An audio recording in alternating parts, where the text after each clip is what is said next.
जैसे ही सबके मन में हैरानी छा गई, उन्होंने नीले वस्त्रधारी युवक को कदम दर कदम काले वस्त्रधारी लड़के की ओर जाते देखा। इधर सफेद वस्त्रधारी युवक और बाजू में खड़ा मजबूत कद का युवक भी हैरान होकर देख रहे थे, समझ नहीं पा रहे थे कि क्या हो रहा है। देव चाय पी रहा था, खिड़की से बाहर का दृश्य निहार रहा था। उसका चेहरा सामान्य था, लेकिन उसे पहले से पता था कि वेदांत उसकी ओर आ रहा है। क्या तुम्हारा नाम देव है? एक उदासीन आवाज उसके पास से गूंजी। वेदांत पहले ही देव के पास पहुंच चुका था। देव ने ऐसा किया जैसे उसने कुछ सुना ही ना हो और खिड़की से बाहर देखता रहा। अचानक इस मंजिल का वातावरण कुछ सूक्ष्म हो गया, बेहद शांत। सबकी निगाहें काले वस्त्रधारी युवक पर टिक गईं, सोचते हुए, यह युवक कितना साहसी है। आंतरिक आंगन की सूची में शामिल शिष्यों को भी पूरी तरह नजरअंदाज करने की हिम्मत रखता है। साथ ही वे बहुत हैरान भी थे, समझ नहीं पा रहे थे कि वेदांत क्या करने वाला है। लगता है यही तुम हो। वेदांत की आवाज ठंडी हो गई और उसका हाथ थोड़ा सा कांपा।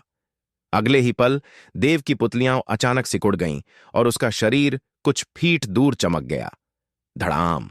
देव के खड़े होने वाली मेज तुरंत चकनाचूर हो गई और टक्कर की शक्ति फैल गई। यदि वह समय पर न बचता तो शायद घायल हो जाता। दृश्य मृत्यु जैसी शांति में डूब गया। सब आंखें फाड़े देखने लगे, पूरी तरह अज्ञानी कि क्या हो रहा है। देव! वेदांत ने सिर घुमाया और देव को ठंडी नजरों से घूरा। तुमने मेरे चचेरे भाई राजेश को मार डाला और फिर बाहरी आंगन प्रतियोगिता के दौरान मेरे गुरु पर छिपकर हमला किया। यद्यपि उसने जहर से आत्महत्या की, लेकिन वह तुम्हारे कारण मरा। मैं तुम्हें अपनी जान से चुकाऊंगा। यह सुनकर देव उदासीन रहा। पीठ में छुरा घोंपना? यह स्पष्ट था कि वह बूढ़ा हरामी गौतम शुरू से ही उसे मारना चाहता था। यह सब उसकी अपनी गलती थी और उसे किसी और को दोष देने का कोई हक न था। राजेश के बारे में दोनों ने पहले ही जीवन मृत्यु की लड़ाई तय कर ली थी, इसलिए देव का उसे मारना पूरी तरह उचित था। लगता है द्रविड़ परिवार में कोई अच्छा सदस्य नहीं है। सब तुम्हारे जैसे घमंडी और तर्कहीन हैं। क्या तुम्हें लगता है कि तुम्हारे परिवार के सदस्य बेकार हैं, लेकिन दूसरे नहीं? किसी को मारने की कोशिश करने से पहले खुद मारे जाने के लिए तैयार रहना चाहिए। देव ने ठंडे स्वर में जवाब दिया, जिससे वेदांत की पुतलियां तेजी से सिकुड़ गईं। उसका हत्या का इरादा ठंडा हो गया।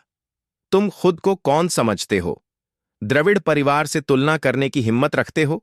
यदि द्रविड़ परिवार तुम्हें मारना चाहे तो तुम्हें मरना ही पड़ेगा। यदि तुम विरोध करोगे तो तुम्हें और भी ज्यादा मरना चाहिए। वेदांत ने ठंडे स्वर में कहा। उसका हत्या का इरादा और मजबूत होता गया, जिससे उसके आसपास के लोग एक एक करके पीछे हटने लगे। ललित और पंकज शांतिपूर्वक बाजू में खड़े थे, उनके चेहरे भावहीन। देव, मैं तुम्हें 2 विकल्प दे रहा हूं। 1, अभी सब कुछ समाप्त कर लो। 2। वेदांत के बोलते ही देव ने उसे बीच में टोक दिया। कोई जरूरत नहीं, मैं दूसरा विकल्प चुनता हूं। ठीक है, तो मैं खुद तुम्हारा ख्याल रखूंगा। वह बोल पाता इससे पहले वेदांत का शरीर चमक गया और वह उसी स्थान से गायब हो गया। देव की नजर तेज हो गई। उसने पैर पटका और उसका आभा तुरंत फूट पड़ी। फिर उसने आगे की ओर मुक्का मारा। लगभग एक साथ ही वेदांत देव के सामने प्रकट हो गया। धड़ाम! एक कान फोड़ू गर्जना के साथ आध्यात्मिक ऊर्जा फूट पड़ी और शक्तिशाली झटके पूरी पहली मंजिल पर फैल गए। धड़ाम!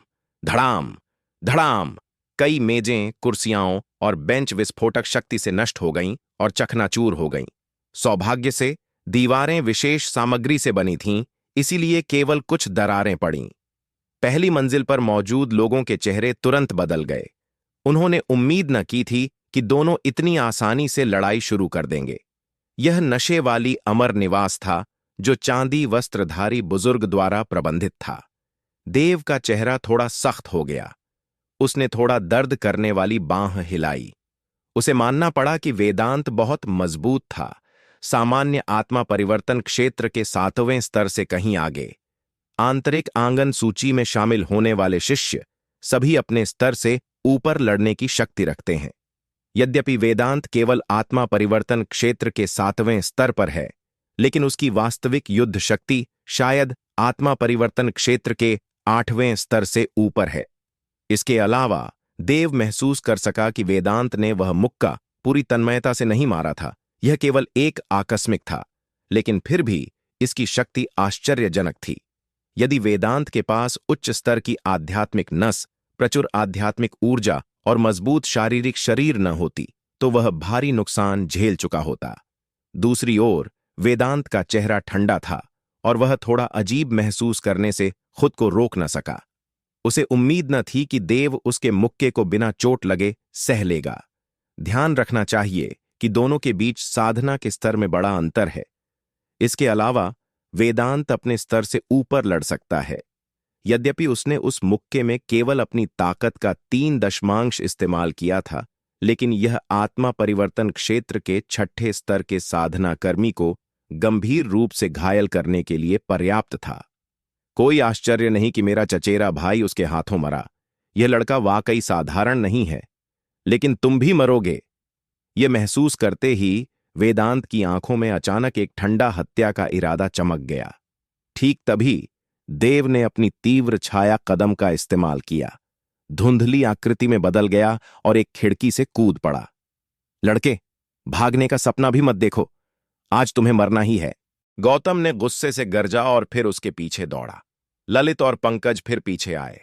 बाकी लोग या तो नशे वाली अमर निवास में रुक गए या उनके पीछे चले गए। देव ने तीव्र छाया कदम का इस्तेमाल किया, पूरी रफ्तार से दौड़ रहा था। उसने नशे वाली अमर निवास छोड़ा, इसका कारण यह न था कि वह वेदांत से डर रहा था, बल्कि मुख्य रूप से इसलिए क्योंकि वह नशे वाली अमर निवास को नुकसान पहुंचाने या निर्दोष लोगों को हानि नहीं पहुंचाना चाहता था। ठीक तभी देव ने अचानक पीछे से एक मजबूत हत्या का इरादा महसूस किया जो उसे घेर रहा था। देव के मुड़ते ही उसने देखा कि वेदांत पहले ही उसके सामने आ चुका था। उसकी आंखें ठंडे हत्या के इरादे से भरी हुईं। मर जाओ! वेदांत ने गुस्से से गरजा, एक हाथ उठाया, आध्यात्मिक ऊर्जा एकत्र की और फिर अचानक शिवांशु पर हथेली से प्रहार किया। देव रुक गया, हथेली खोली, आत्मा निगलने वाली तलवार पकड़ी और आगे की ओर काटा। धड़ाम! तलवार ऊर्जा हथेली के निशान से टकराई, कान फोड़ू विस्फोट पैदा किया और हिंसक झटका। चुभ! देव दर्जनों फीट पीछे हट गया, इससे पहले कि वह संतुलन पाले, और ठीक तभी ऊपर से अचानक एक ठंडी हवा ने उसे घेर लिया। देव ने एक पल की भी हिचकिचाहट न की और तुरंत ऊपर की ओर काटा। धड़ाम! एक गर्जना हुई, ऊर्जा छिटक गई और एक भयंकर आभा बाहर की ओर फैल गई। ऊपर से एक शक्तिशाली दबाव आया। देव ने पूरी कोशिश की प्रतिरोध करने की और उसके पैरों तले की जमीन फट गई क्योंकि उसके पैरों से एक शक्तिशाली बल बाहर निकला। एक पल में देव लगभग न टिक सका। उसके घुटने झुक गए और टांगें कांपने लगीं। घुटनों के बल झुक जाओ! वेदांत ने गरजा और एक और भी शक्तिशाली आभा उतरी। फुफ! देव ने अचानक एक घूंट खून उगला। उसका चेहरा पीला पड़ गया, लेकिन वह फिर भी दांत पीसकर सहन करता रहा। पूरा शरीर झुक गया जैसे कि जमीन पर कुचला जाने वाला हो। लड़के, क्या तुम इतने अद्भुत होने वाले थे? क्या तुम बाहरी आंगन प्रतियोगिता में पहले नंबर नहीं थे? कैसे हो कि तुम्हारी क्षमता केवल इतनी है? क्या तुम एक बार तलवार ऊर्जा मीनार के शीर्ष पर नहीं चढ़े थे? क्या यही तुम्हारी सारी ताकत है? हा! कचरा! कचरा! वेदांत जोर से हंसा। लगातार देव का उपहास करता रहा। पहले उसे अपमानित करना चाहता था और फिर अपमानजनक मौत देना। इस पल कई शिष्य दौड़कर आए और दूर खड़े होकर लड़ाई देखने लगे, लेकिन कोई भी पास जाने की हिम्मत न कर सका। ललित और पंकज भी पहुंच गए। देव को वेदांत द्वारा दृढ़ता से दबाए देखकर ललित हंस न सका। लगता है वेदांत सच में उसे मार डालेगा। यह लड़का बड़े मुसीबत में पड़ने वाला है। यह देव, लगता है, इस वर्ष की बाहरी आंगन प्रतियोगिता का चैंपियन है और वह तलवार ऊर्जा मीनार के शीर्ष पर भी चढ़ा। बाहरी आंगन उसे इतना सराह रहा है, लेकिन मुझे लगता है वह केवल बातें करता है, कोई काम नहीं। एक कचरा! पंकज ने बाजू से व्यंग्य किया। लड़के, क्या तुम इतने शक्तिशाली नहीं हो? क्या तुम द्रविड़ परिवार के खिलाफ नहीं जाना चाहते थे? तुम्हारी मामूली ताकत से तुम्हें ऐसी घमंडी बातें कहने की हिम्मत कैसे हुई? तुम खुद को कौन समझते हो? वेदांत ने देव का लगातार उपहास किया, बार बार व्यंग्य किया, जैसे कि देव को पूरी तरह अपने कब्जे में रखा हो। नीचे देव इतना दबा हुआ था कि सांस लेना मुश्किल हो गया था। वेदांत का उपहास देव के अंदर गुस्से की लहर पैदा कर गया, जो और तेज होता गया। देव का चेहरा विकृत हो गया और दांत चकनाचूर होने जैसे लगे। आह! देव ने लंबी गरज छोड़ी और उसके भौहों के बीच एक खून लाल तलवार का निशान प्रकट हो गया। तुरंत उसके शरीर से एक खून लाल आभा फूट पड़ी, जो वास्तव में वेदांत की आभा दबाव को ऑफ सेट कर दिया। लालिमान आभा ऊपर उठी और ज्वार की तरह वेदांत की ओर उमड़ी। जैसे ही लालिमान आभा पास आई, वेदांत का हृदय अचानक कांप गया। उसकी पुतलियां फैल गईं और उसे एक अकठनीय ठंडक महसूस हुई, जैसे कि मृत्यु के देवता की दरांती उसके सिर पर हो। तुरंत वेदांत की आभा दबी हुई हो गई।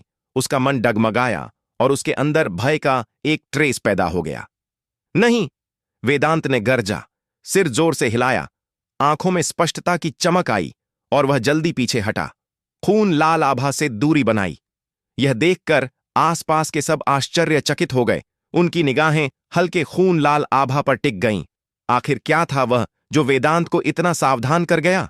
उनके बाजू में मुस्कुराते हुए ललित और पंकज अचानक जम गए। जब उन्होंने देव की भौहों के बीच खून लाल निशान देखा तो उनकी निगाहें थोड़ी सिकुड़ गईं। क्या वह? वेदांत, मैं तुम्हें मरा हुआ चाहता हूं, एक गरज गूंजी। इस पल देव की आंखें खून से लाल हो गईं और पूरा शरीर खून लाल आभा से घिर गया। उसे खून पिपासु मृत्यु के देवता जैसा दिखा रहा था। आसपास के लोग निगलने से खुद को रोक न सके। खड़े रहने पर भी वे देव से निकलने वाले तीव्र हत्या के इरादे को महसूस कर रहे थे। दूसरी ओर वेदांत का चेहरा गंभीर था। उसे कभी उम्मीद न थी कि देव के शरीर पर ऐसी विचित्र घटना घटेगी। वह खून लाल आभा न केवल उसकी आभा को दबा रही थी, बल्कि उसके मन को भी उसे भय महसूस करा रही थी। यहां तक कि वह आसानी से उसके पास जाने की हिम्मत न कर सका। ठीक तभी देव का शरीर अचानक उसी स्थान से गायब हो गया और वह वेदांत की ओर झपटा। इस पल देव खून लाल आभा से ढका हुआ था और खून की छाया में बदल गया, तुरंत वेदांत के सामने पहुंच गया। गति के मामले में देव ने वेदांत को पूरी तरह दबा दिया था। देव के पास आने तक वेदांत को प्रतिक्रिया हुई और तुरंत दांत पीसकर हथेली से प्रहार किया। धड़ाम! जब दोनों आभाएं मिलीं, तो खून लाल आभा हावी हो गई। तुरंत वेदांत के हथेली प्रहार को चूर चूर कर दिया। क्या? वेदांत स्तब्ध हो गया। उसे उम्मीद न थी कि देव की युद्ध शक्ति उस खून लाल आभा के बढ़ाव से इतनी भयानक हो जाएगी। उस पल उसके हृदय में एक विचित्र ठंडक और भय पैदा हो गया। गौतम ने अपनी जीभ तेजी से काटी मन साफ करने के लिए, फिर तेजी से पीछे हटा।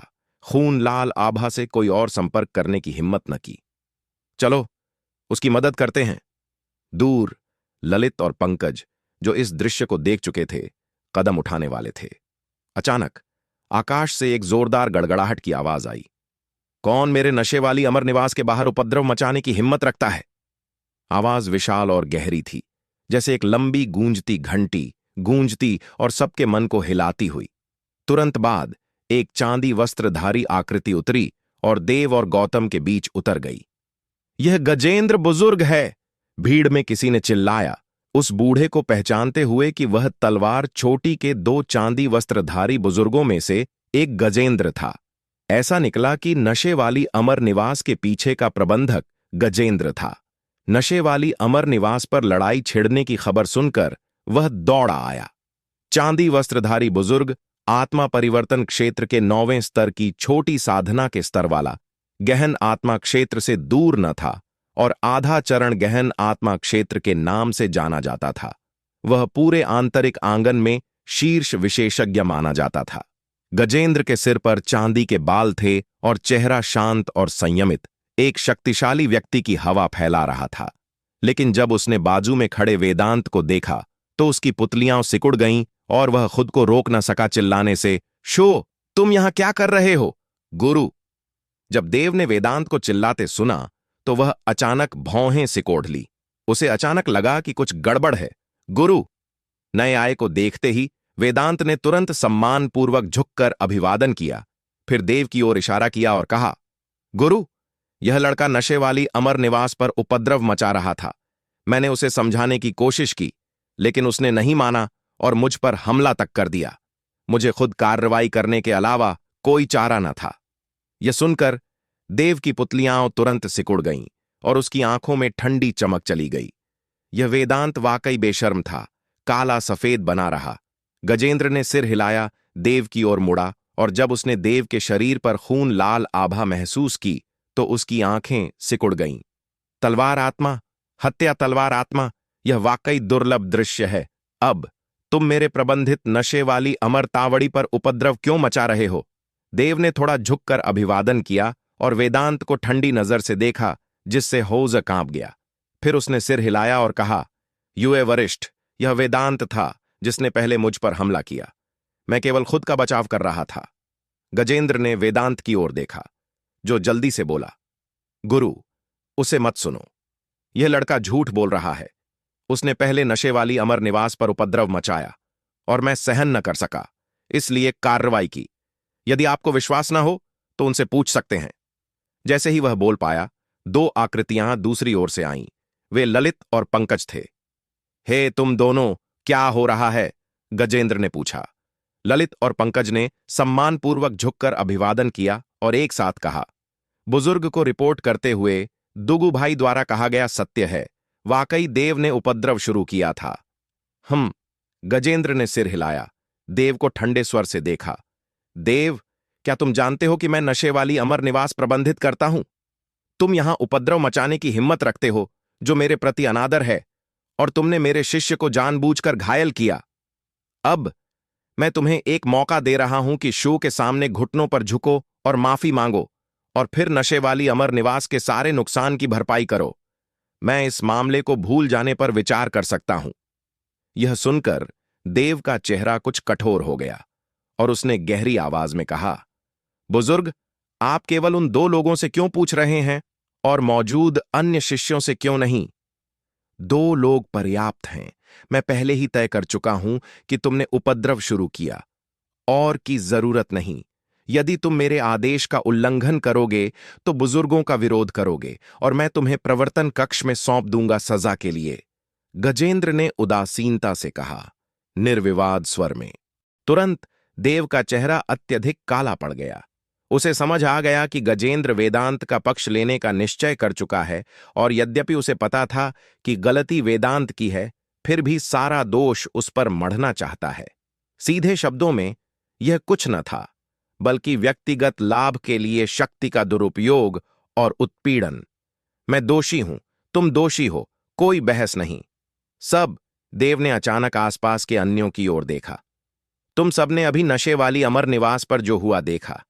क्या कोई मेरे लिए न्याय का एक शब्द कहने को आगे आएगा? यह देव का एकमात्र विकल्प था। जितना ही एक व्यक्ति उसके पक्ष में बोले और सत्य प्रकट करे, गजेंद्र उस पर खुले तौर पर निशाना साधने की हिम्मत न करेगा। हालांकि उसके बोलने के बाद शांति छा गई। आसपास के शिष्य या तो एक दूसरे को देखते रहे या सिर झुका लिया, लेकिन कोई भी आगे आकर नशे वाली अमर निवास पर जो हुआ बताने की हिम्मत न कर सका। वे डर रहे थे, वेदांत और अन्यों की प्रतिशोध से डर रहे थे, और गजेंद्र, एक चांदी वस्त्रधारी बुजुर्ग से और भी ज्यादा।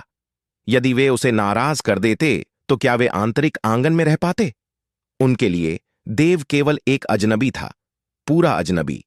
उनके पास कथित न्याय और सत्य के लिए अपना भविष्य दांव पर लगाने का कोई कारण न था। कोई बोलने वाला न होने से देव का हृदय गहराई तक डूब गया और वह थोड़ा निराश महसूस करने से खुद को रोक न सका। लेकिन यही वास्तविकता है। दूसरों पर भरोसा करने से बेहतर खुद पर भरोसा करना है।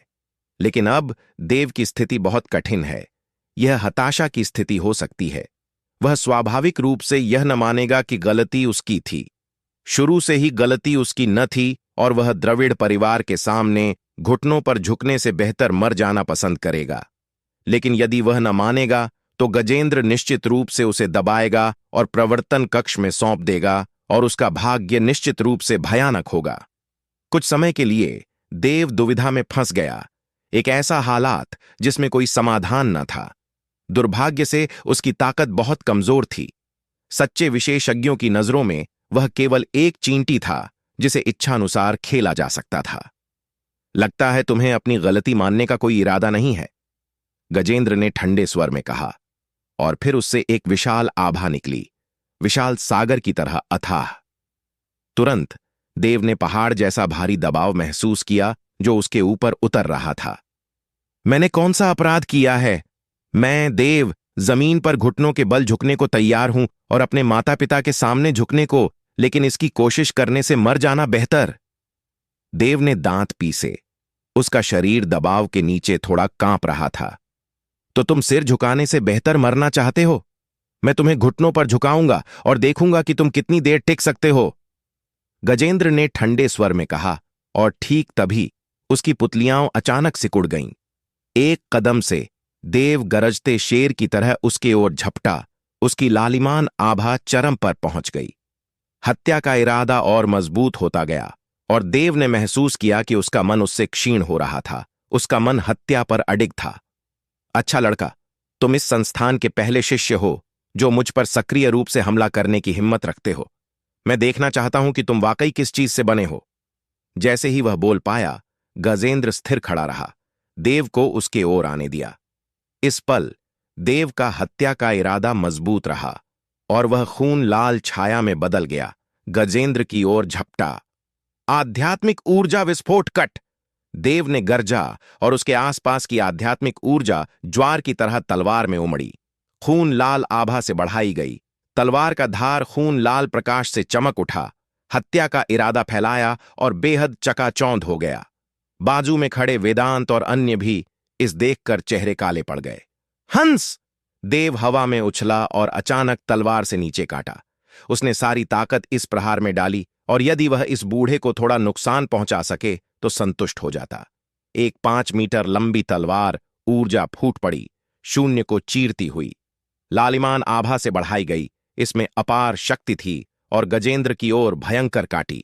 हालांकि जैसे ही लालिमान तलवार ऊर्जा गजेंद्र के पास पहुंची, वह अचानक रुक गई। तुरंत सबने देखा कि एक शक्तिशाली आध्यात्मिक ऊर्जा ने गजेंद्र को घेर लिया। ऊर्जा की दीवार बनाई जो सीधे देव की तलवार ऊर्जा को रोक दी। थप थप थप तलवार ऊर्जा की दीवार से टकराई और संपर्क सतह से ऊर्जा के फूटने और चिंगारियां उड़ीं, लेकिन वह आधा इंच भी आगे न बढ़ सकी। सब इस दृश्य पर आश्चर्यचकित हो गए। वह भयानक लालिमान तलवार ऊर्जा वाकई गजेंद्र द्वारा रोक ली गई। निश्चित रूप से आधा चरण गहन आत्मा क्षेत्र का खिताब खाली शब्द न था। यदि वे होते तो शायद पहले ही मर चुके होते। देव का चेहरा बेहद गंभीर था। वह स्वीकार न कर सका कि उसका पूरा जोर से किया गया तलवार प्रहार इतनी आसानी से विरोधी द्वारा रोक लिया गया। जैसा अपेक्षित था, उसका साधना स्तर अभी भी बहुत नीचा था। पूर्ण साधना कुचलन के नीचे। चाहे तुम्हारी साधना तकनीक कितनी ही असामान्य हो या प्रतिभा कितनी ही शक्तिशाली, सब व्यर्थ है। बस यही, गजेंद्र ने ठंडे स्वर में कहा, फिर आकस्मिक रूप से हाथ हिलाया। चटक! तलवार ऊर्जा कानफोड़ू गर्जना के साथ चूर हो गई और शून्य में विलीन हो गई। देव का हृदय कांप गया और एक असहायता की भावना अचानक उसके अंदर उमड़ आई। पूर्ण शक्तिशाली के सामने वह अभी भी बहुत कमजोर और प्रतिरोध करने में असमर्थ था, लेकिन फिर भी वह पीछे न हट सकता। एक तलवारबाज का हृदय अटल होता है। देव के चेहरे पर एक निर्दयी चमक चली गई। आंखों में हत्या का इरादा उमड़ आया। पैर पटक कर जैसे कि भूत सवार हो, वह फिर गजेंद्र की ओर झपटा। यह दृश्य मौजूद सबको स्तब्ध कर गया। किसी को उम्मीद न थी कि देव पूर्ण प्रभुत्व के सामने भी गजेंद्र को चुनौती देने की हिम्मत रखेगा। यह केवल मौत को आमंत्रित करना था और बहुत मूर्खतापूर्ण था। वास्तव में भले ही देव ने ऐसा न किया होता तो भी उसे बचने का कोई मौका न मिलता। वह किसी न किसी तरह मरने वाला था, इसलिए बेहतर था कि मौत के लिए लड़ ले। इसके अलावा देव के पास एक त्रुप का पत्ता है। जितना ही दिग्विजय कदम उठाए, गजेंद्र निश्चित रूप से मर जाएगा। इस पल देव गजेंद्र की ओर झपटा, लेकिन उसके हृदय में वह दिग्विजय से संवाद कर रहा था। महत्वपूर्ण पल में कदम उठाने को कह रहा था। हालांकि एक बार कदम उठाने पर यह असमाधेय स्थिति पैदा कर देगा। यदि वह वाकई गजेंद्र को मार डालता तो पूरा 10,000 तलवार संस्थान उसे बर्दाश्त न करेगा। उसे संस्थान से निकाल दिया जाएगा और शायद उसकी साधना अपाहिज कर दी जाए। गजेंद्र को मारना पूरे संस्थान से प्रतिशोध को आमंत्रित कर सकता था। आखिरकार एक चांदी वस्त्रधारी बुजुर्ग और आधा चरण गहन आत्मा क्षेत्र साधना कर्मी की तुलना में भले ही देव असाधारण प्रतिभाशाली हो, वह कुछ खास न था। इसलिए देव पूर्ण रूप से इस त्रुप के पत्ते को प्रकट करना नहीं चाहता था जब तक अंतिम पल न आ जाए, लेकिन यदि हताशा की स्थिति में मजबूर किया जाता तो उसे ऐसा करना पड़ता। इस पल देव को फिर उसके ओर आते देख गजेंद्र एक पल के लिए स्तब्ध हो गया, फिर व्यंग्य से हंसा, चूंकि तुम मरना चाहते हो तो मैं तुम्हारी इच्छा पूरी करूंगा। इसके साथ गजेंद्र ने हथेली थोड़ी मोड़ी और एक भयानक शक्ति उसकी हथेली में एकत्र हो गई। अगले पल गजेंद्र ने आगे धकेला और एक शक्तिशाली बल नदी की तरह उमड़ आया, देव की ओर दौड़ा। इस अपार शक्ति के सामने देव इतना तुच्छ था जैसे एक चींटी जो हल्के स्पर्श से चूर हो जाए। ठीक तभी देव की भौहों के बीच सफेद प्रकाश चमका और दिग्विजय कदम उठाने वाला था। ठीक तभी एक हाथ अचानक देव के कंधे पर पड़ा, जिससे देव के हृदय में हत्या का इरादा छूट गया। साथ ही एक शक्तिशाली आभा अचानक उतरी और देव के सामने प्रकट हो गई, सीधे गजेंद्र की आभा को रोक दी। धड़ाम! दो महान शक्तियां टकराईं और हिंसक रूप से भिड़ गईं। आध्यात्मिक ऊर्जा उत्ताल हो गई, वायु धाराएं उमड़ी और हिंसक झटके बाहर फैल गए। उन्हें रोक लो! आसपास ललित, पंकज और अन्य शिष्य सभी के चेहरे बदल गए और जल्दी से आध्यात्मिक ऊर्जा की ढाल उनके सामने एकत्र की। धड़ाम! ऊर्जा का फूटना ढाल से टकराया, उसे तुरंत चूर कर दिया और भयानक आभा सबको प्रभावित की। फुफ! खून उगलने की आवाजें गूंजीं, सब कांप गए। भयानक हवा और लहरों से हवा में उछल गए और फिर भारी गिर पड़े जमीन पर। आधा चरण गहन आत्मा क्षेत्र वालों के बीच टक्कर इतनी शक्तिशाली है कि ललित और पंकज जैसे आंतरिक संस्थान सूची में उच्च स्थान वाले शिष्यों के पास भी प्रतिरोध करने की शक्ति न थी। वेदांत के बारे में वह गजेंद्र के पीछे छिपा था, इसलिए प्रभावित न हुआ, लेकिन जब उसने अन्यों की दयनीय हालत देखी तो वह ठंडक महसूस करने से खुद को रोक न सका। हिंसक टक्कर के बाद सब धीरे धीरे शांत हो गया। देव को केंद्र मानकर दर्जनों फीट के दायरे में जमीन ढंसी हुई थी और मकड़ी के जाले जैसी दरारें हर जगह फैली हुईं। भयानक तूफान के केंद्र में रहकर देव को लगा जैसे वह नरक से गुजर गया हो। यदि वे बाद के झटके उसे थोड़े से छू जाते तो शायद उसे चीर डालते। देव ने गहरी सांस ली खुद को शांत करने के लिए। जैसे ही वह मुड़ने वाला था, उसने एक आकृति को अपने पास आते देखा।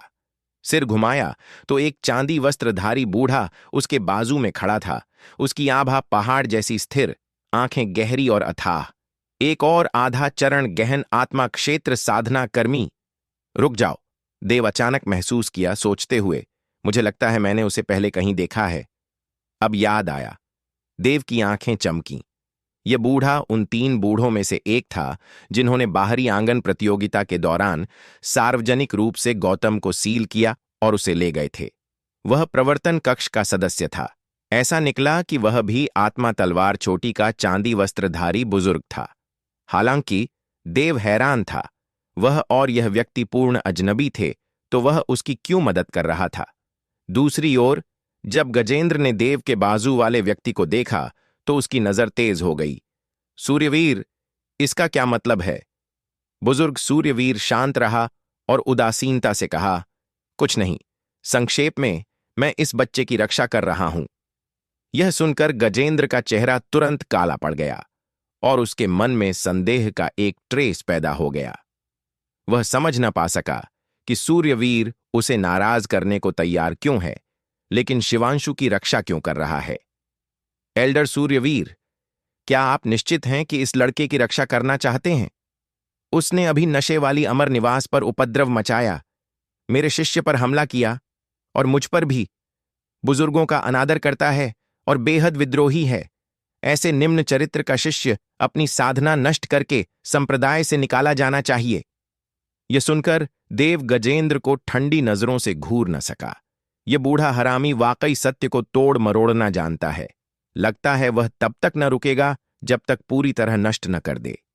मुझे उपद्रव के बारे में कुछ नहीं पता, लेकिन बुजुर्गों का अनादर करने के बारे में। हम्फ, गजेंद्र, तुम चांदी वस्त्रधारी बुजुर्ग हो, खुले तौर पर एक नए आगमन पर हमला कर रहे हो जो अभी आंतरिक आंगन में प्रवेश किया है। क्या तुम्हें उसे धमकाने पर लज्जा नहीं आती? सूर्यवीर ने ठंडे स्वर में कहा। फिर जोड़ा, मैं इन मामलों की पूरी जांच करूंगा, लेकिन अभी के लिए मैंने देव की रक्षा कर ली है। यदि तुम उसके ऊपर निशाना साधने पर अड़े रहोगे तो मैं तुमसे लड़ने में आपत्ति न करूंगा। सूर्यवीर के शब्द सुनकर गजेंद्र भौहें सिकोड़ लिया। सूर्यवीर भी चांदी वस्त्रधारी बुजुर्ग था और उनकी साधना स्तर समान थे। यदि वे लड़ते तो न किसी को ऊपरी हाथ मिलता। यह सोचकर गजेंद्र ने गहरी सांस ली। लगता था कि वह आज उस व्यक्ति को छू न सका, लेकिन भविष्य में पर्याप्त अवसर होंगे। चूंकि तुम उसकी रक्षा पर अड़े हो तो मैं तुम्हारा सम्मान करता हूं। एल्डर सूर्यवीर, विदा। यह कहकर गजेंद्र मुड़ा और चला गया। वेदांत उसके पीछे पीछे। मेरे साथ चलो। सूर्यवीर ने देव को एक नजर डाली और शांत स्वर में कहा। देव सूर्यवीर के पीछे चला। दोनों एक के बाद एक चल रहे थे। सुनो, तुम अभी आंतरिक संस्थान पहुंचे और तुरंत तलवार पथ कक्ष में अपनी कला दिखाई। कई वरिष्ठ शिष्य तुम्हारे सामने गिर चुके हैं। सूर्यवीर हल्के से मुस्कुराया।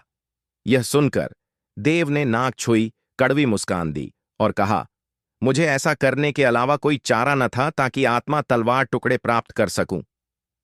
मेरा मतलब तुम्हें दोष देने का नहीं है, बल्कि विपरीत।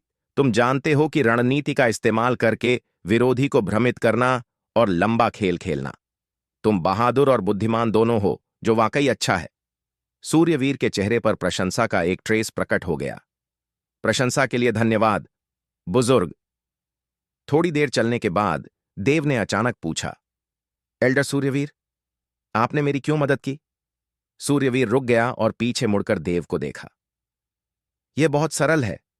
तुम असाधारण प्रतिभाशाली हो, जन्मजात तलवार आत्मा वाले और तलवार कला की उच्च समझ रखते हो। इसके अलावा तुम तलवार ऊर्जा मीनार के शीर्ष पर चढ़ चुके हो और पूर्वज से अवसर प्राप्त किया है। तुम्हारा भविष्य असीमित उपलब्धियां रखता है। एक संस्थान बुजुर्ग के रूप में मैं स्वाभाविक रूप से तुम्हें युवावस्था में मरने न दूंगा। मैं आशा करता हूं कि तुम्हारे बड़े होने पर तुम मेरी तलवार जिज्ञासा संस्थान के मुख्य आधार बनोगे और मेरे साथ अन्यों के साथ संस्थान की रक्षा करोगे। संस्थान की रक्षा? देव हैरान हो गया। एल्डर सूर्यवीर के स्वर से लगता था कि 10,000 तलवार संस्थान किसी संकट का सामना कर रहा है। उसने कहा, जितना मुझे पता है, 10,000 तलवार संस्थान तारा साम्राज्य के 3 प्रमुख शक्तियों में से एक है। यह आकाश मंडप और राज परिवार के बराबर है। 3 पक्ष एक दूसरे को संतुलित रखते हैं और एक दूसरे में हस्तक्षेप नहीं करते। संस्थान वर्तमान में चरम पर है और हर दिन मजबूत हो रहा है। कोई परेशानी ना होनी चाहिए, है ना? कई चीजें सतह पर जैसी दिखती हैं वैसी नहीं होती, सूर्यवीर ने आगे चलते हुए गहरी आवाज में कहा। सतह पर 3 प्रमुख शक्तियां बराबर लगती हैं और एक दूसरे को संतुलित रखती हैं, जैसा तुमने सुझाया। लेकिन वास्तव में भूमिगत धाराएं हैं और कोई भी बड़ा युद्ध कभी भी फूट सकता है। राज परिवार अब भ्रष्ट है और लोहित परिवार द्वारा नियंत्रित है। लोहित परिवार की बड़ी महत्वाकांक्षाएं हैं और लंबे समय से पूरा तारा साम्राज्य नियंत्रित करना चाहता है। सतह पर सब शांत है, लेकिन वास्तव में लोहित परिवार गुप्त रूप से अभिजातों को साधना दे रहा है, अवसर की तलाश में मेरी 10,000 तलवार संस्थान और आकाश मंडप को नष्ट करने के लिए, ताकि एकमात्र प्रमुख परिवार बनने की महत्वाकांक्षा पूरी हो। देव ने थोड़ा भौहें सिकोड़ी और संदेह से पूछा, राज परिवार की शक्ति से वे शायद 10,000 तलवार संस्थान या आकाश मंडप को हरा न सकें। उन्हें नष्ट करने की तो बात ही क्या? बुजुर्ग चिंतित क्यों हैं? सूर्यवीर ने सिर हिलाया। यह सत्य है। राज परिवार की अपनी शक्ति पर निर्भर रहकर वे वाकई मेरी तलवार जिज्ञासा संस्थान और आत्मा गोली मंडप को नष्ट न कर सकें। हालांकि वे अन्य शक्तियों पर निर्भर रह सकते हैं, तारा साम्राज्य के बाहर की शक्तियों पर। तारा साम्राज्य के बाहर की शक्तियां? सही। तुम्हें पता होना चाहिए कि हमारा तारा साम्राज्य जिस क्षेत्र में स्थित है उसे प्रतिभाशाली क्षेत्र कहा जाता है। तारा साम्राज्य पूर्वी क्षेत्र में एक छोटा साम्राज्य मात्र है। उसके ऊपर मध्यम और बड़े साम्राज्य हैं। इसके अलावा कुछ संप्रदाय और शक्तियां हैं। उनमें सबसे मजबूत संप्रदायों को एक संप्रदाय, दो महल, तीन विद्यालय कहा जाता है, अर्थात रहस्यमयी द्वार महल, समृद्धि महल, सौभाग्य बर्फ महल, तलवार महल, बर्फ विद्यालय और जेड विद्यालय। यहां तक कहकर सूर्यवीर एक पल रुका, फिर जारी रखा। 5 मध्यम आकार के साम्राज्यों की संयुक्त शक्ति मुश्किल से एक बड़े साम्राज्य से टकरा सकती है, और 5 मध्यम आकार के साम्राज्यों की संयुक्त शक्ति मुश्किल से एक बड़े साम्राज्य से टकरा सकती है। लेकिन इन 6 संप्रदायों के सामने बड़े साम्राज्य भी बहुत पीछे हैं। इसीलिए भले ही प्रतिभाशाली क्षेत्र के कुछ बड़े साम्राज्य एकजुट हों, इन 6 शक्तियों में से कोई भी आसानी से उन्हें मिटा सकती है। यह सुनकर देव की आंखें अविश्वास से फैल गईं। उसे उन संप्रदायों की इतनी शक्ति की उम्मीद न थी। उनमें से कोई भी आसानी से एक बड़े साम्राज्य को हरा सकता था, जबकि उनका तारा साम्राज्य केवल एक छोटा साम्राज्य था, पूरा प्रतिभाशाली क्षेत्र में बहुत तुच्छ। जैसे ही देव के चेहरे की अभिव्यक्ति नोटिस की, सूर्यवीर ने कहा, अब तुम समझ गए ना कि मेरा बाहरी शक्तियों से क्या मतलब है? देव ने सिर हिलाया और कहा, चूंकि वे संप्रदाय इतने शक्तिशाली हैं, तो उन्हें जीतना बहुत कठिन होगा। तारा साम्राज्य का राज परिवार उनके ध्यान के लायक भी न होगा, तो राज परिवार उनकी शक्ति पर कैसे निर्भर रहेगा? यह बहुत सरल है। यह प्रतिभाशाली सूची से संबंधित है। प्रतिभाशाली सूची? यह सुनकर देव का हृदय थोड़ा हिल गया। उसने लोगों को प्रतिभाशाली सूची का जिक्र 1 से ज्यादा बार सुना था। सही, केवल वही जो प्रतिभाशाली सूची में जगह बनाते हैं, वे इन संप्रदायों और शक्तियों में शामिल होने के योग्य हैं। यही कारण है कि लोहित परिवार कड़ी मेहनत से अपनी प्रतिभाओं को साधना दे रहा है, आशा करता है कि वे प्रतिभाशाली सूची में जगह बनाएं और उन संप्रदायों और शक्तियों में शामिल हों। जितना मुझे पता है, हाल के वर्षों में लोहित परिवार ने कई असाधारण प्रतिभाएं पैदा की हैं, जो प्रतिभाशाली सूची में जगह बनाने की बहुत संभावना रखती हैं। एक बार वे उन संप्रदायों और शक्तियों में शामिल हो जाते हैं, तो उनकी स्थिति और स्थान उसके अनुसार ऊंचा हो जाएगा। बड़े साम्राज्य भी उन्हें आसानी से उकसाने की हिम्मत न करेंगे और पूरी कोशिश करेंगे उन्हें जीतने और खुश करने की। उस समय लोहित परिवार अन्य आसपास के साम्राज्यों की शक्ति का इस्तेमाल करके तारा साम्राज्य को पुनर्गठित कर सकेगा, गुट बनाएगा और असहमतियों को समाप्त करेगा। उस समय यह राज परिवार का 10,000 तलवार संस्थान और आकाश मंडप के खिलाफ लड़ने का समय भी होगा। हालांकि यदि 10,000 तलवार संस्थान से कोई प्रतिभाशाली सूची में जगह न बना सका, या यदि उनकी प्रतिभाशाली सूची में लोहित परिवार से नीचा स्थान हो, तो मुझे डर है कि इस विपत्ति से बचना कठिन होगा। सूर्यवीर ने देव को एक नजर डाली, आंखें अपेक्षा से भरीं। देव, तुम्हारी प्रतिभा से तुम्हें निश्चित रूप से प्रतिभाशाली सूची में जगह बनाने का मौका है। मैं आशा करता हूं कि तुम भी इस लक्ष्य की ओर प्रयास करोगे और एक दिन प्रतिभाशाली सूची में जगह बनाओगे, 10,000 तलवार संस्थान की रक्षा करोगे और लोहित परिवार की साजिश को विफल करोगे। सूर्यवीर की आंखों में अपेक्षा देखकर देव ने गहरी सांस ली और कहा, एल्डर सूर्यवीर, मुझे नहीं पता कि मैं निश्चित रूप से प्रतिभाशाली सूची में जगह बना सकूंगा या नहीं, लेकिन मैं निश्चित रूप से इस लक्ष्य की ओर प्रयास करूंगा। 10,000 तलवार संस्थान का शिष्य होने के नाते मैं संस्थान के साथ जीऊंगा और मरूंगा। संस्थान की रक्षा मेरा कर्तव्य है। देव के शब्द सुनकर सूर्यवीर ने राहत का एक ट्रेस दिखाया और उसके कंधे पर ठपठपाया। अच्छा, यह विश्वास होना पर्याप्त है, लेकिन मुझे पहले बताना पड़ेगा। यदि तुम प्रतिभाशाली सूची में होना चाहते हो, तो पहले गर्व सूची में होना पड़ेगा। गर्व सूची? सही, गर्व सूची हमारा तारा साम्राज्य की सूची है। हर 3 वर्ष में तारा साम्राज्य साम्राज्यिक टूर्नामेंट आयोजित करता है, जिसे गर्व युद्ध भी कहा जाता है। नाम के अनुसार गर्व युद्ध पूरे साम्राज्य के आत्मा परिवर्तन क्षेत्र के कई प्रतिभाओं के बीच युद्धों से निकली युद्ध शक्ति की रैंकिंग है।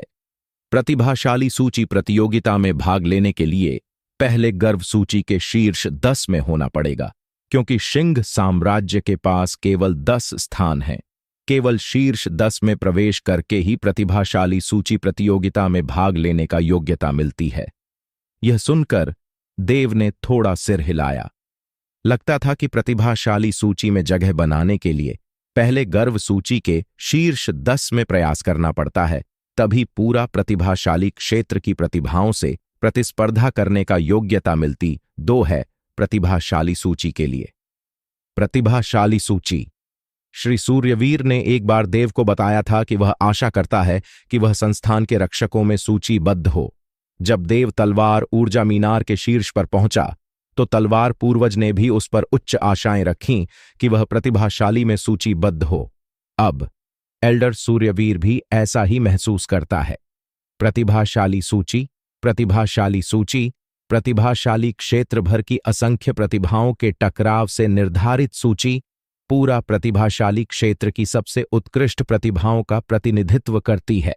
संस्थान की रक्षा करने के लिए, खुद को सिद्ध करने के लिए और लोहित परिवार से बदला लेने के लिए उसे सूची में होना पड़ेगा। मैं निश्चित रूप से प्रतिभाशाली सूची पर चढ़ूंगा।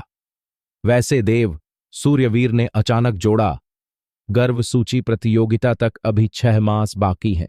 तुम्हारी वर्तमान ताकत से उन सच्ची प्रतिभाओं से प्रतिस्पर्धा करना कठिन होगा। तुम्हें पता होना चाहिए कि गर्व सूची के कई प्रतिभागी आत्मा परिवर्तन क्षेत्र के 9वें स्तर की चोटी पर हैं, जबकि लोहित परिवार की प्रतिभाएं लगभग सभी आत्मा परिवर्तन क्षेत्र के ऊपरी 3 स्तरों पर पहुंच चुकी हैं।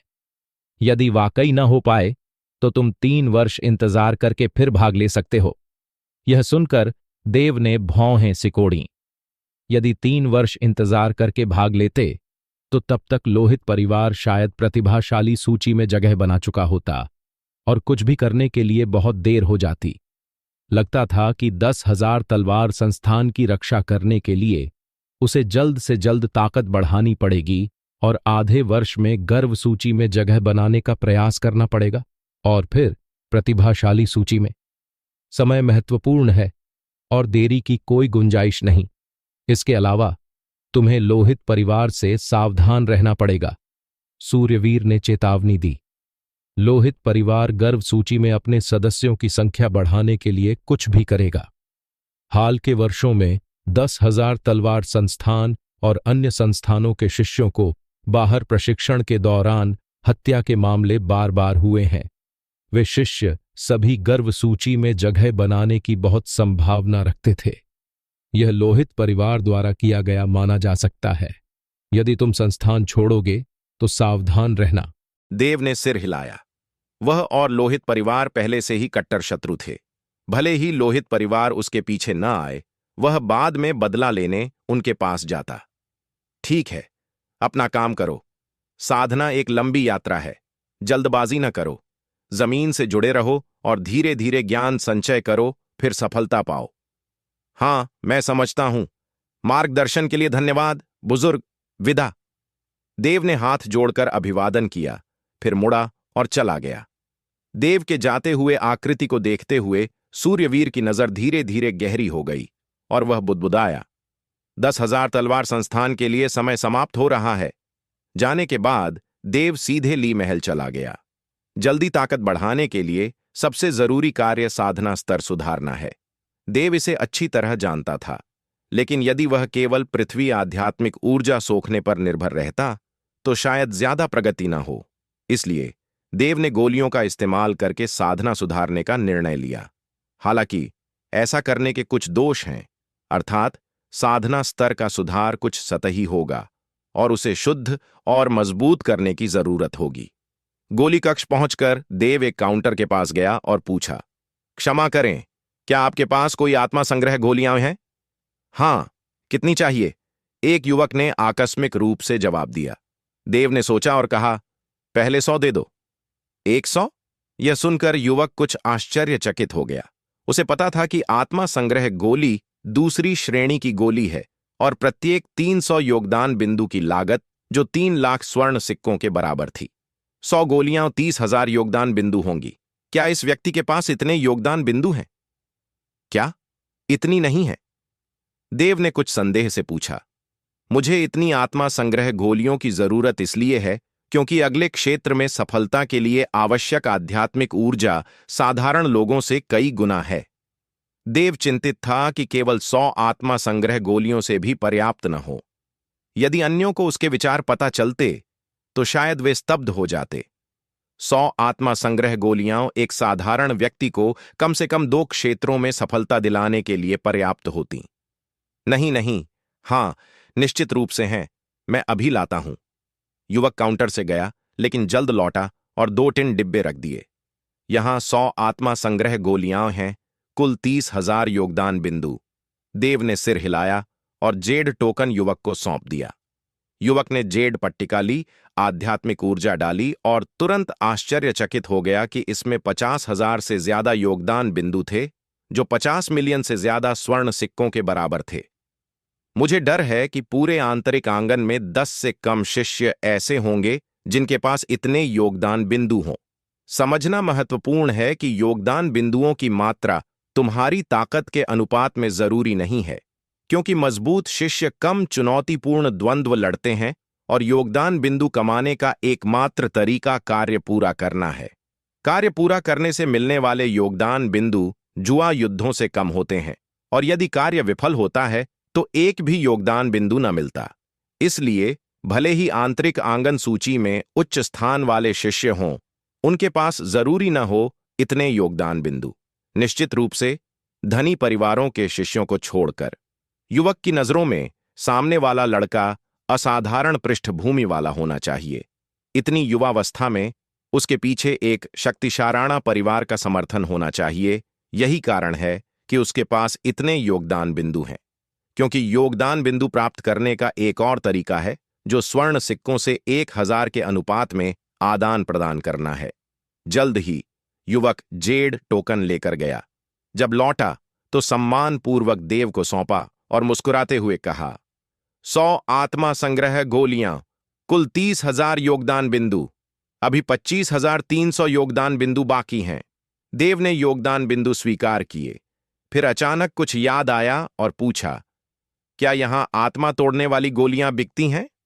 आत्मा तोड़ने वाली गोली आत्मा परिवर्तन क्षेत्र के 6ठे स्तर से नीचे वालों को सीधे अगले स्तर में सफलता दिला सकती है।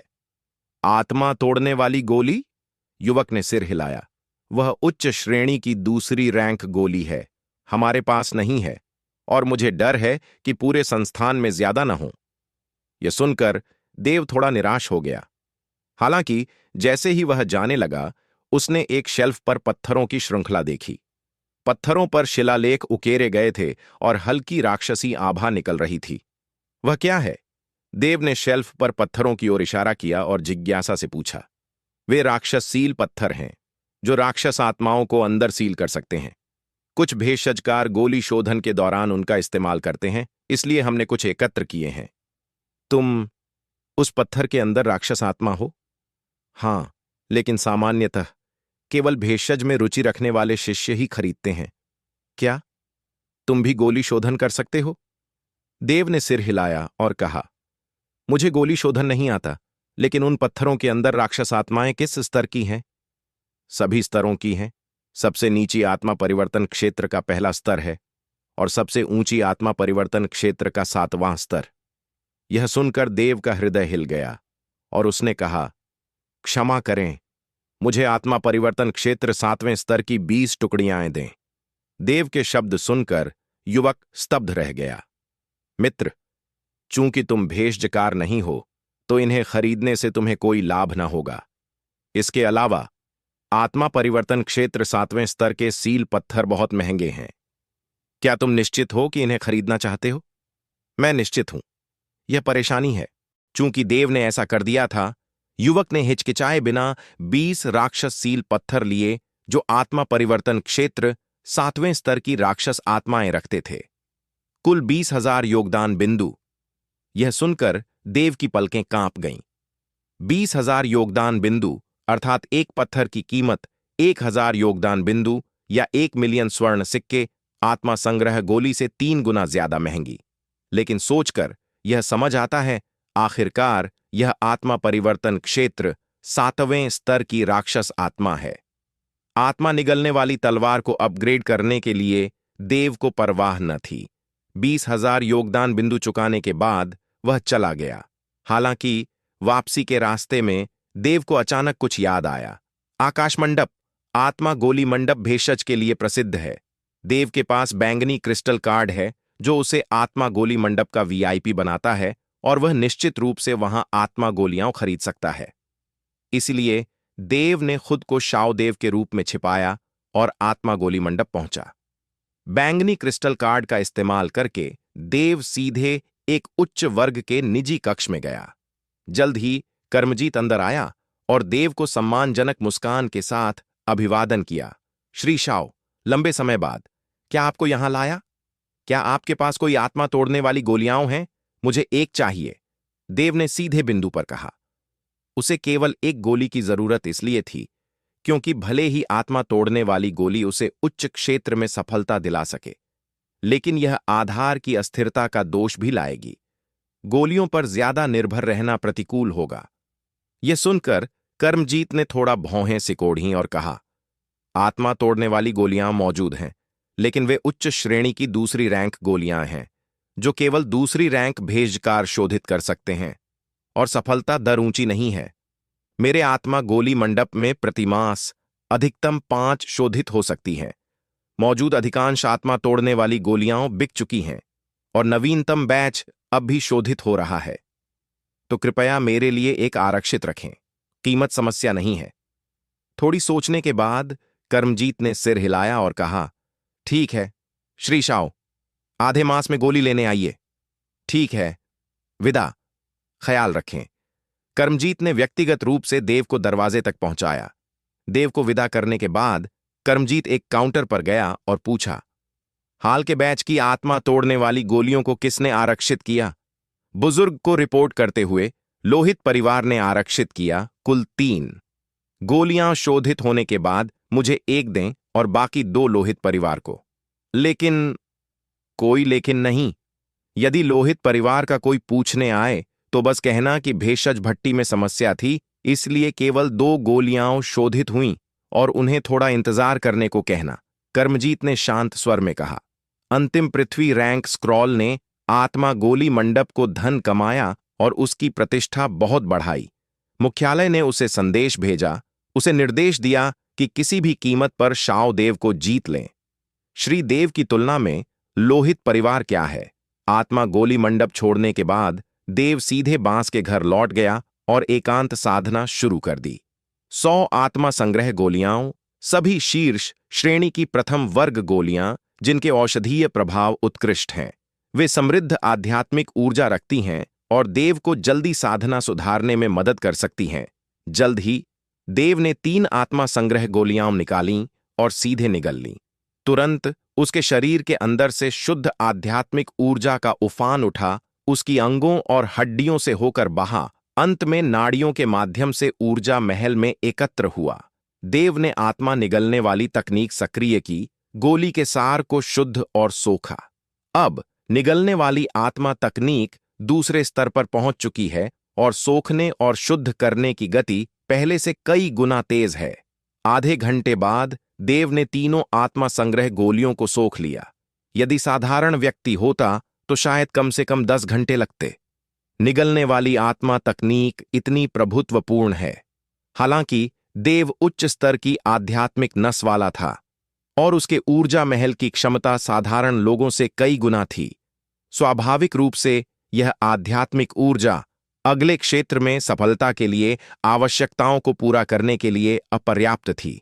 जल्द ही देव ने फिर गोलियां शुद्ध करना और सोखना शुरू किया, इस बार 5 आत्मा संग्रह गोलियां, और इस तरह रात बीत गई। हर 10 गोलियों को सोखने पर देव शांत बैठकर अपनी साधना को मजबूत करता, फिर गोलियां लेता। एक रात में देव ने 30 गोलियां शुद्ध कीं और उसके ऊर्जा महल में आध्यात्मिक ऊर्जा उफान पर पहुंची। मुश्किल से आत्मा परिवर्तन क्षेत्र के 4थे स्तर के प्रारंभिक चरण की चोटी पर पहुंची, मध्य चरण से दूर न थी। पूरी रात साधना करने के बाद देव ने 20 राक्षस सील पत्थर निकाले। फिर उसने हथेली खोली और आत्मा निगलने वाली तलवार मूर्तिमान हो गई। भन! आत्मा निगलने वाली तलवार प्रकट होते ही कांपने लगी और उत्साहित तलवार की पुकार निकाली। स्पष्ट रूप से राक्षस सील पत्थर के अंदर राक्षसी ऊर्जा को महसूस कर रही थी। देव ने एक राक्षस सील पत्थर उठाया और चूर कर दिया। चटक! पत्थर चूर हो गया और अंदर सील राक्षसी ऊर्जा तुरंत फूट पड़ी। साथ ही एक सर्पिल आत्मा का धागा, जो हल्का सुनहरा प्रकाश उत्सर्जित कर रहा था, दूर तैर गया, जैसे भागने की कोशिश कर रहा हो। भन! इस पल आत्मा निगलने वाली तलवार ने अचानक तलवार की पुकार निकाली, जैसे अदृश्य जादुई शक्ति ने राक्षस आत्मा के धागे को हवा में जमने पर मजबूर कर दिया, कांपते हुए।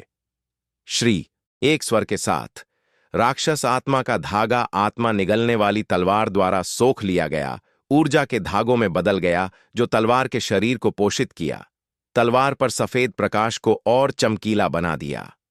जैसा अपेक्षित था, आत्मा परिवर्तन क्षेत्र 7वें स्तर की राक्षस आत्मा का प्रभाव बहुत स्पष्ट है। यह देखकर देव ने बाकी राक्षस सील पत्थरों को चूर किया। एक एक करके राक्षस आत्माएं जल्दी से आत्मा निगलने वाली तलवार द्वारा सोख ली गईं। हालांकि आत्मा निगलने वाली तलवार अपग्रेड के कोई संकेत न दिखा रही थी। लगता था कि आत्मा रैंक तलवार में सफलता के लिए अभी लंबा रास्ता बाकी था। 2 घंटे आराम करने के बाद देव तलवार जागृति कक्ष गया। इस तरह देव रात में आत्मा संग्रह गोली से साधना सुधारता, जबकि दिन में तलवार जागृति कक्ष जाकर तलवार कला सुधारता और साथ ही एक तलवार से पत्ता काटना और अन्य तकनीकों का अभ्यास करता। थकान होने पर थोड़ा आराम करता। दिन ब दिन देव की ताकत तेजी से सुधर रही थी। आंख पे रखने में आधा मास बीत गया। इस अवधि में देव यिता महल गया और 100 से ज्यादा आत्मा संग्रह गोलियां खरीदी। इसके अलावा उसने बहुत सारे राक्षस सील पत्थर भी खरीदे। कुल मिलाकर उसने लगभग 1 लाख योगदान बिंदु खर्च किए, जो 100 मिलियन स्वर्ण सिक्कों के बराबर थे। हालांकि देव की थोड़ी निराशा को सैकड़ों राक्षस आत्माओं को सोखने के बाद सभी आत्मा परिवर्तन क्षेत्र के 6ठे या 7वें स्तर की निगलने वाली आत्मा तलवार अभी भी अपग्रेड के कोई संकेत न दिखा रही थी। भले ही तलवार पर सफेद प्रकाश पहले से ज्यादा चमकीला हो गया था। केवल आधे मास में देव की साधना स्तर आसमान छूने लगी। आत्मा परिवर्तन क्षेत्र के 4थे स्तर के उत्तरार्ध की चोटी पर पहुंच गई। हालांकि चूंकि यह सब गोलियों से हासिल की गई थी, तो उसकी ताकत कुछ अस्थिर थी और उसे कुछ समय तक मजबूत करने की जरूरत थी। 200 से ज्यादा आत्मा संग्रह गोलियों से देव एक भी क्षेत्र में सफलता न पा सका। साधारण व्यक्ति के लिए वह 2 क्षेत्रों में सफलता दिलाने के लिए पर्याप्त होती। कोई उपाय न था। उच्च स्तर की आध्यात्मिक नस को बहुत ज्यादा आध्यात्मिक ऊर्जा की जरूरत होती है। हालांकि उसके अनुरूप यह एक मजबूत शारीरिक शरीर और शुद्ध, अधिक सघन आध्यात्मिक ऊर्जा शुद्ध कर सकती है, देव को अपने स्तर से ऊपर लड़ने की अनुमति देती है। देव बांस भवन से बाहर निकला और खुद को छिपाने के बाद आत्मा गोली मंडप पहुंचा। आत्मा तोड़ने वाली गोली प्राप्त करने के बाद देव बांस घर लौटा अपनी साधना को मजबूत करने के लिए। आंख पिरकने में आधा मास और बीत गया। देव ने महसूस किया कि उसका क्षेत्र पर्याप्त स्थिर है और वह कभी भी आत्मा परिवर्तन क्षेत्र के 4थे स्तर की चोटी में सफलता पा सकता है। साधना के लिए और गोलियां लेना बुद्धिमान न होगा। पहला, 200 से ज्यादा आत्मा संग्रह गोलियां लेने के बाद देव का शरीर उनमें कुछ प्रतिरोध विकसित कर चुका था। उनका प्रभाव कम हो गया था और लेने से बहुत फायदा न होता। दूसरी ओर देव ने अपने सारे आत्मा तलवार टुकड़े इस्तेमाल कर लिए थे, इसलिए उसकी तलवार कला सुधार धीमी हो गई थी। 20 से ज्यादा आत्मा तलवार टुकड़ों के खर्च के बाद वह अभी भी महान तलवार मास्टर क्षेत्र के मध्य से उत्तरार्ध में अटका हुआ था। निश्चित रूप से पहले की तुलना में बड़ी प्रगति हुई थी, लेकिन अलौकिक क्षेत्र में सफलता से अभी कुछ दूरी बाकी थी। इसलिए देव को अब ज्यादा आत्मा तलवार टुकड़ों की जरूरत है ताकि वह अपनी तलवार कला सुधार सके। जुआ अब यथार्थवादी न था, क्योंकि हालात पहले से बदल चुके थे। पहले वह एक नया आगमन था जिसकी प्रसिद्धि कम थी और उसने कमजोरी का दिखावा करके कई पुराने शिष्यों को फंसाने की रणनीति अपनाई, जिससे उसे काफी आत्मा तलवार टुकड़े मिले। लेकिन उस घटना के बाद उसका नाम पूरे तलवार पथ हॉल में फैल गया और अब कई लोग उसकी युद्ध क्षमता का पूरा विस्तार जानते हैं। कोई मूर्ख नहीं है। जो अपनी सीमाओं को जानते हैं वे स्वाभाविक रूप से देव की चुनौती न स्वीकार करेंगे, और जो मजबूत हैं वे देव के लिए प्रतिद्वंद्वी न हो। इसलिए अब जुआ से आत्मा तलवार टुकड़े प्राप्त करना बहुत कठिन है। यही कारण है कि कुछ बहुत मजबूत शिष्यों को भी आत्मा तलवार टुकड़े प्राप्त करना कठिन लगता है, क्योंकि उनके साथ जुआ खेलने की हिम्मत रखने वाले कम हैं। इसलिए वे केवल कार्य लेकर आत्मा तलवार टुकड़े कमाते हैं। वास्तव में यह भी एक प्रकार का संतुलन है। औसत या निम्न ताकत वाले शिष्य जुआ युद्धों से आत्मा तलवार टुकड़े प्राप्त कर सकते हैं, जबकि उच्च ताकत वाले शिष्यों को कार्य पूरे करके प्राप्त करने पड़ते हैं। इस तरह आत्मा तलवार टुकड़े मजबूत शिष्यों द्वारा एकाधिकारित न होंगे। संक्षेप में, यदि देव को आत्मा तलवार टुकड़ा प्राप्त करना है तो उसे एक कार्य स्वीकार करना पड़ेगा, और वह ए स्तर कठिनाई या उससे ऊंचा होना चाहिए। इसलिए देव कार्य कक्ष पहुंचा। देव किसी भी काउंटर पर गया और पूछा, मुझे एक ए स्तर कार्य स्वीकार करना है, कहां मिलेगा? यह युवक ने एक पुस्तिका निकाली और देव को सौंपी। ए स्तर कार्यों से भरी है, उनके विशिष्ट विवरणों के साथ। देव ने पुस्तिका ली और ध्यान से पलटा। ऐसा निकला कि ए स्तर कार्य भी 1 तारा, 2 तारा और 3 तारा कठिनाई स्तरों में विभाजित हैं। देव ने झलक डाली और पाया कि सबसे सरल 1 तारा ए स्तर कार्य के लिए कम से कम आत्मा परिवर्तन क्षेत्र के 7वें स्तर के प्रारंभिक चरण की ताकत की जरूरत है, और एक टीम आवश्यक है। निश्चित रूप से यदि तुम्हारी ताकत हो तो अकेले पूरा कर सकते हो, लेकिन उसके लिए और भी बड़ी ताकत चाहिए। देव का अनुमान था कि शायद आत्मा परिवर्तन क्षेत्र के 8वें स्तर या उससे ऊंची। सूची पलटने के बाद देव ने अंततः एक कार्य चुना। 1-2 तारा ए स्तर कार्य। हवा और बिजली घाटी जाकर बिजली छिपकट्टियों का शिकार करो और कम से कम 60 बिजली सींग प्राप्त करो। पुरस्कार: 60 बिजली सींग, 30 आत्मा तलवार टुकड़े, और हर 10 बिजली सींग प्राप्त करने पर 10 और आत्मा तलवार टुकड़े दिए जाएंगे। ऊपरी सीमा नहीं। कार्य सुझाव: 5 के समूह में यात्रा करो और एक दूसरे का ध्यान रखो। भले ही देव वर्तमान में केवल आत्मा परिवर्तन क्षेत्र के 4थे स्तर के उत्तरार्ध पर हो, लेकिन उसकी आध्यात्मिक ऊर्जा विस्फोट 6ठे स्तर के मध्य चरण के बराबर है। आध्यात्मिक ऊर्जा विस्फोट कट और हत्या के लिए इस्तेमाल की जाने वाली ऊर्जा तलवार उंगली के पूरा होने से उसके पास आत्मा परिवर्तन क्षेत्र के 7वें स्तर के उत्तरार्ध को मारने के 70% से ज्यादा संभावना है। यदि वह 7वें स्तर की चोटी के विशेषज्ञ से टकराए तो भी लड़ सकता है। इसीलिए देव इस ए स्तर कार्य को पूरा करने में पूरी तरह सक्षम है। इसके अलावा इस कार्य को चुनने का कारण यह है कि यह उसे हवा और बिजली हथेली साधना में मदद करेगा। कार्य विवरण पढ़ने के बाद देव ने कार्य वर्णन के बाद 4 क्षैतिज रेखाएं नोटिस कीं, जो दर्शाती थीं कि 4 लोग पहले ही कार्य स्वीकार कर चुके थे और केवल एक और व्यक्ति की जरूरत थी प्रस्थान के लिए। देव 5वां व्यक्ति था। क्षमा करें, मैं यह कार्य लूंगा। युवक ने कार्य वर्णन पर नजर डाली, फिर देव को एक जेड का टुकड़ा सौंपा। यह विशेष रूप से निर्मित संचार पत्थर है। इस कार्य को स्वीकार करने वाले सभी के पास एक है। आध्यात्मिक ऊर्जा डालो और इस पत्थर से अन्यों से संपर्क कर सकते हो।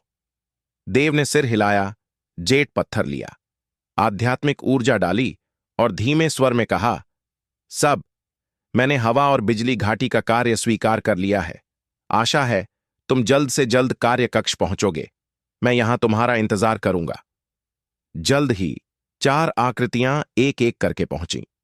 3 पुरुष और 1 स्त्री, सभी मजबूत आभाओं वाले, दर्शाता कि उनकी साधना स्तर कम न थे। उनमें 3 युवकों की आभाएं सबसे मजबूत थीं और उनकी साधना स्तर सभी आत्मा परिवर्तन क्षेत्र के 7वें स्तर पर पहुंच चुकी थीं। लोगों का समूह सभी संचार पत्थर रखते थे, इसलिए वे जल्दी एकत्र हो गए। सब पहले खुद का परिचय दें। मैं पहले। एक सुंदर युवक हल्के से मुस्कुराया। मेरा नाम सक्षम है और मैं आंतरिक आंगन सूची में 53वें स्थान पर हूं। श्रवण आंतरिक आंगन सूची में 87वें स्थान पर है, एक मजबूत पेशीय युवक ने शांत स्वर में कहा। ऋतिक आंतरिक आंगन सूची में 83वें स्थान पर। यह एक दुबला युवक था, एक पुरुष ने कहा। रौनक, मैं आंतरिक आंगन सूची में जगह न बना सकी। उसके बाजू में हरी रोब वाली लड़की ने 2 बार खांसा फिर स्पष्ट किया। हालांकि भले ही मैं आंतरिक आंगन सूची में न हूं, लेकिन मैं आत्मा परिवर्तन क्षेत्र के 6ठे स्तर की चोटी पर हूं। मैं आत्मा परिवर्तन क्षेत्र के 7वें स्तर वालों से लड़ सकती हूं, इसलिए मैं सबको पीछे न धकेलूंगी। यह सुनकर श्रवण और ऋतिक दोनों ने भौहें सिकोड़ी, लेकिन कुछ न हुआ, जबकि सक्षम शांत मुस्कुराया, स्पष्ट रूप से परवाह न करते हुए। मैं भी आंतरिक आंगन सूची में न था। मैं आत्मा परिवर्तन क्षेत्र के 4थे स्तर पर हूं। मेरा नाम है क्या? आत्मा परिवर्तन क्षेत्र का 4था स्तर? देव के बोलते ही श्रवण ने बीच में टोका। भाई, क्या तुम मजाक कर रहे हो? यह ए स्तर कार्य है, बच्चों का खेल नहीं। केवल आत्मा परिवर्तन क्षेत्र के 7वें स्तर या उससे ऊंची युद्ध शक्ति वाले ही कर सकते हैं। भले ही रौनक आत्मा परिवर्तन क्षेत्र के 6ठे स्तर की छोटी पर हो, लेकिन कम से कम वह अपने स्तर से ऊपर लड़ सकती है। लड़ाई के दौरान वह कम से कम थोड़ी मदद कर सकती है। तुम्हारे बारे में? तुम केवल 4थे स्तर पर हो। क्या तुम सोचते हो कि 3 स्तर ऊपर लड़ सकते हो? 2 बोझ, मैं निराश हूं। उसके बाजू में ऋतिक ने अचानक कहा, होठों पर हल्की व्यंग्यपूर्ण मुस्कान, जिससे रौनक का चेहरा लाल हो गया और सिर झुका लिया। जैसे ही देव स्पष्टीकरण देने वाला था, सक्षम ने हाथ हिलाया और कहा, भूल जाओ, भूल जाओ। चूंकि सबने यह कार्य स्वीकार किया है, तो हमारा मिलना भाग्य है। हम सभी तलवार छोटी से हैं, इसलिए ज्यादा औपचारिक न हो। इस कार्य को पूरा करने के लिए हमें सबको एक साथ काम करना पड़ेगा। मैं चिंतित हूं कि 2 बोझ सबको पीछे धकेल देंगे, उसने ठंडे स्वर में कहा। श्रवण वरिष्ठ भाई, मैं आपको बता सकता हूं कि मैं सबको पीछे न धकेलूंगा, देव ने गहरी आवाज में कहा। किसी भी को अच्छी बातें कहना आसान है, लेकिन यदि वाकई खतरे में पड़ गए तो मैं तुम्हें न बचाऊंगा, श्रवण ने नाक से हंसते हुए कहा, जिससे देव की भौहें सिकुड़ गईं। क्या श्रवण वरिष्ठ भाई, यदि तुम्हें विश्वास ना हो तो एक मैच कैसे? हास्यास्पद, क्या तुम्हें अधिकार भी है? श्रवण ने व्यंग्य से कहा, चेहरे पर तिरस्कार छिपाए बिना। देव ने भौहें सिकोड़ी, अपनी आभा छोड़ने वाला था, जब सक्षम ने हाथ हिलाया, दोनों के बीच आया और कहा, कार्य अभी शुरू भी ना हुआ और हम आपस में लड़ रहे हैं। यह अच्छा नहीं। अब हम पर्याप्त लोग इकट्ठे हो गए हैं, चलो प्रस्थान करें। हम सभी साथी शिष्य हैं, इसलिए एक दूसरे का ख्याल रखें, अच्छे से घुल मिल जाएं और कार्य सफलतापूर्वक पूरा करें। चलो अभी प्रस्थान करें। सक्षम ने आगे नेतृत्व किया, उसके पीछे श्रवण, ऋतिक और रौनक, जबकि देव पीछे था। श्रवण के जाते हुए उसने जानबूझकर देव को ठंडी नजर से देखा। भले ही देव असंतुष्ट था, लेकिन उसने गुस्सा दबाया। अब सबसे महत्वपूर्ण कार्य पूरा करना था। कार्य पूरा करने की प्रक्रिया में वह स्वाभाविक रूप से अपनी ताकत दिखाएगा और ना श्रवण के चेहरे पर तमाचा मारेगा। 5 लोगों का समूह एक ग्रीफिन पर सवार हुआ और जल्द ही हवा और बिजली घाटी के लिए प्रस्थान कर दिया। जैसे ही देव गया, कार्य कक्ष के बाहर एक झुकी कमर वाला बूढ़ा जो ग्रे वस्त्रों में था और झाड़ू पकड़े था, अचानक आंखों में ठंडी चमक चला गया। बूढ़ा एक एकांत कोने पर गया, संचार पत्थर निकाला और फुसफुसाया, परिवार प्रमुख, देव हवा और बिजली घाटी गया है।